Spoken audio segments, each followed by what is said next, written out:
Make your marks.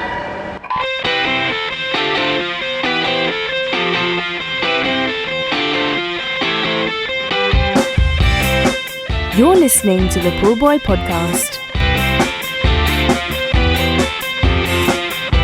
Hello and welcome back to the Pool Boy Podcast. Steve here, and as I mentioned on our Aquatics GB Champs review, we're going to give you the opportunity to hear from more of the swimmers who took part in London and who indeed made teams for the summer.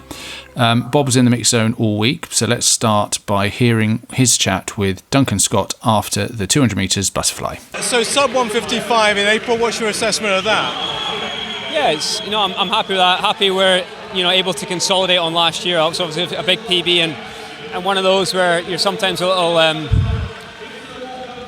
weary of an outlier swim like that. So to be able to consolidate, I think is always pretty important. But I pride myself in always trying to swim better in the summer than I do here, and not getting too carried away with what happens in April. So yeah, no, look, I'm really happy with that. I think it was a really good race. Stuff like that's always important to be able to go head to head with people, because come the summer it's going to be some tough, tight races. So no, it was good. Now obviously for Paris you'll be on the same team as Ed. When it comes to Commonwealth Games you'll be on opposite teams. Yeah. Different dynamic. Yeah. I guess it depends which hat I've got on, but if I'm trying to please Steve, then we're always going to be teammates, and being able to help Ed as much as I can, and seeing him grow in these events is phenomenal. I thought last year he really stepped things on, and for him to be able to move things on again this year is great to see. Great athlete with some exceptional speed, but seeing him sort of, I think he maybe held back a little bit there to go again, and being able to have the race awareness and tactical awareness is pretty cool for his age. Tell me what it is about your generation. We talk about Adam, we talk about James and you, that obviously coming towards the end, but it doesn't seem that you ever drop off. Your intensity is still the same as it was when you first came on the scene. I think there are, I'm very humbled the sense you're putting me in the same bracket as those two. A world champion, and I don't know how many medals Petey's got. 16-time European champion, Olympic champion. Downplay yourself, come on. I think I'm just doing stuff myself. I've got internal times that I want to try and do, and internal standards, and I'm not really too bothered about the excess noise of if I do things well or not well. I'm just trying to finish things off and do things as well as I can, which is a good way to be. Well, all three of you have achieved a lot in your sport, and I said to Adam yesterday, what motivates you when you've got a drawer full of medals and obviously loads of records? Same for you, right? You've achieved pretty much all you want to do in the sport. You got Olympic medals and Olympic golds and that stuff. Yeah, without being disrespectful, I think it's all very different for all three of us. Petey, you could argue he really has achieved everything within the sport, and to see someone still hungry and coming back, and seeing what he did, and even the crowd's reaction was really cool. Today and last night as well. And then myself, I've fallen short quite a few times on the world level, so there's a reason why I'm still as hungry as ever I've been, and something that I really pride myself in is my longevity in my career, and willingness to keep going and always stand up to be counted for. But and that's probably something that Jimmy relates to as well. He was obviously world champion back in 2015, and to see him go as third fastest 400 free last night was pretty cool. Are you changing anything? Do you have to alter now that you're getting to the twilight of your career? Twilight, I like what you did there. I think, do you know what was actually I was pretty nervous and apprehensive for was that change in coach. Last year getting Ben in to Stirling. Which is a big thing, and I've always had lots of admiration for people that do that. It takes a lot of guts to move and change the way that you're coached. But having Ben come in, we obviously had the relationship from 2015, 2016 time, and the way that he's kind of changed things, and the way that we kind of alter sessions, alter the week. I think that's been valuable. And even kind of is slight changes in mindset and stuff like that. So I think that's probably the change that I needed to kind of give myself almost a second light in what is hopefully been a decent career so far. Have a great summer, and it's going to carry on. Thanks very much. Cheers. Yeah, sweet.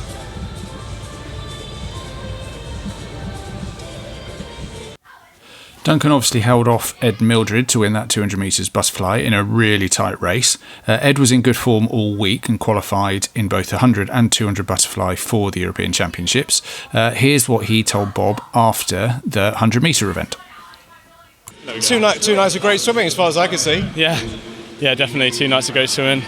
Good to definitely secure myself on that team. So yeah, it's good. It's good to have Jacob back at peak because he really does push you, doesn't he? Yeah, I've raced him like my whole career. So yeah, he's a great athlete and sort of got back down to his best there.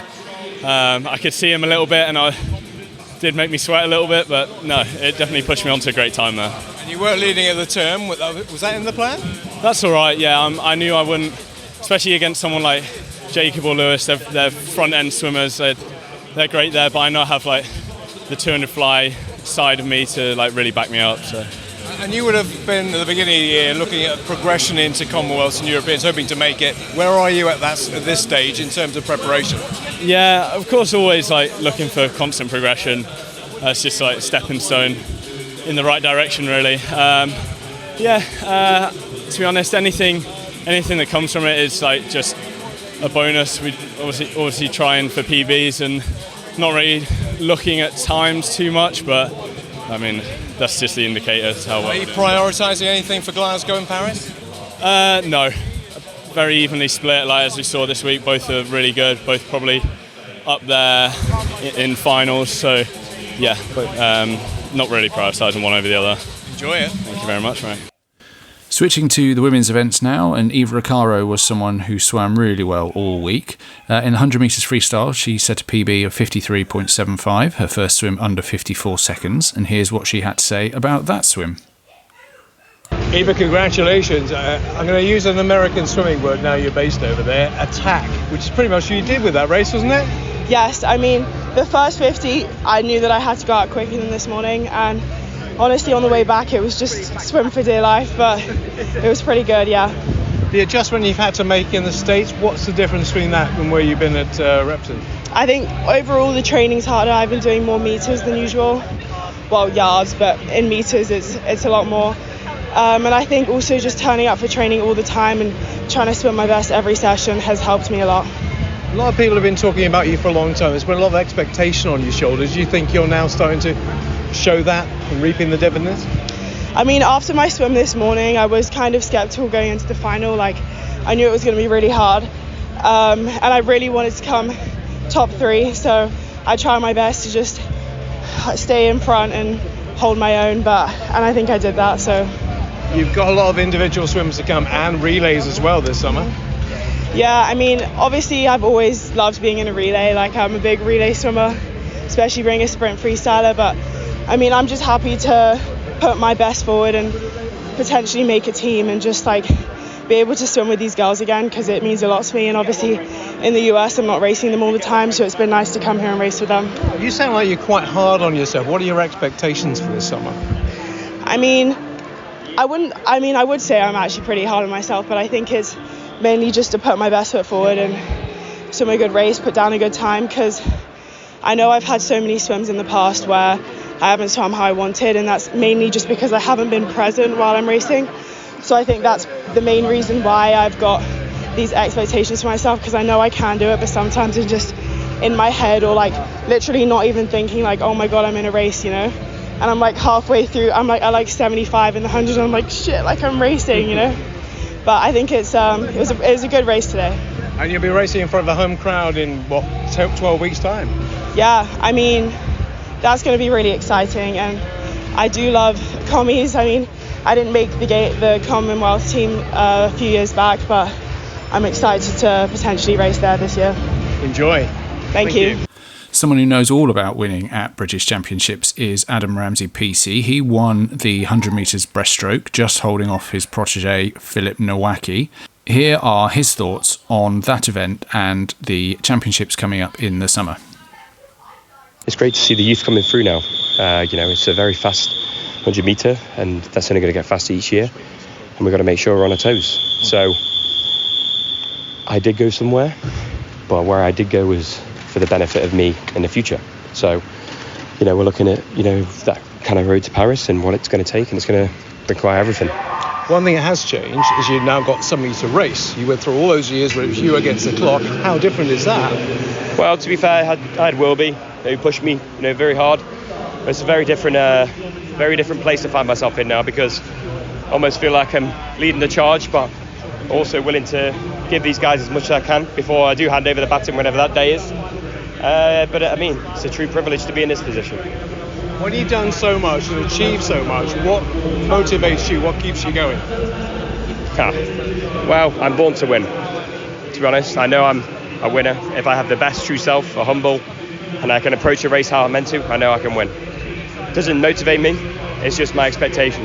And I work like no one else with that expectation. What gives me inspiration? You know, my boy, my wife, those people around me I love. But also just showing that the human body and mind can go a lot further than people think it can. And I think people expect me to lose now because I'm older, but I think we're going in the other direction. You also got 2 tough events in the space of like 12, 13 days. How's your body going to cope with that? I don't know. I think that hasn't took out much of me that I thought. You know, it didn't take that much out of me. I think I'll look at the data, look at it. We'll probably practice that run through. At the same time, I think it could be a benefit. 10 days between them, it's a perfect slot for me of bouncing on. Obviously, emotionally, you have to reserve. But no economies. We've got the Australians, so it's not going to be easy. South Africans. Obviously, Cameron van der Berg, he makes it back on the 50. And you got Felix as well. Yes, exactly. So it's we've got a lot of competition, so we can't go to Commonwealths not ready. But again, that's where we've got to put the pressure on and really be smart about it, be emotionally reserved where we can be, but then switch it on. But tell you what, as we know, there's a lot of people going through a lot worse. I'm sure 2 events in a few days won't be too hard. Enjoy. See you in summer. Cheers. Thank you. Back to the women's events, and let's start with Katie Shanahan. She'd come into this championships off illness and injury and a reduced training load, but still managed to win the 200 metres backstroke. We'll hear from her first, and then from her Scotland teammate Angharad Evans, who we heard from on our main review after her 100 metres breaststroke British record. But Bob spoke to her after she absolutely demolished the British record over 200 metres. Obviously, it's nowhere near where I'd like to be at the moment, but I guess I'm just really grateful to have been able to have done that race tonight and got the job done for commies anyway, and kind of got my hands on the ball first, another British title. So, you know, I just take the small wins and I'm happy with those. Yeah, all the problems and trials and tribulations you've had, anything's now a bonus, isn't it? 100%, yeah. I mean, at the start of the year in January when I came back, I had a conversation with Ben and it was like, you know, should we submit trials? Are we going to be able to submit trials type thing? So I guess going from that conversation in January to like being here, it's a big win to be able to race and grateful to be behind the blocks, like I said. So yeah. Does that mean you set yourself targets for this year or maybe steps for 2026? Yeah, 100%. I mean, I think the first step going back into training is to actually get a good 12 to 14 week block, however long it is before commies now, because we worked out average this season like 22k a week, which is like way less than half of the usual meters I'd usually be doing. So I guess that's the first goal, and then the second one is to just kind of reassess like where I'm at, where I want to be, and then, you know, hopefully move that forward to the summer. I know that I trust Ben and the rest of the team literally with my life. I know that they'll be able to do anything. I know they could probably get me in shape in another 3 weeks, so, you know, 14 weeks got plenty of time. Not stressing. That'll come out pretty quick, and then you'll be in Glasgow in front of your home crowd. What's that going to be like? Yeah, I'm so excited for that. Honestly, I honestly can't wait. I feel like it was like 100 days to go, I think, the other day or something, so it's coming in so close. But, you know, I just can't wait to kind of swim and walk out in front of that home crowd and hear everyone cheering. Because I know in Birmingham it was amazing. It was like a semi-home crowd because there was a few Scots up there, but for like a full home crowd, I'm sure it'll be absolutely amazing. I'm really, really excited for it. How much is that going to mean to you or make you potentially swim better, having that massive crowd behind you and really wanting you to do well?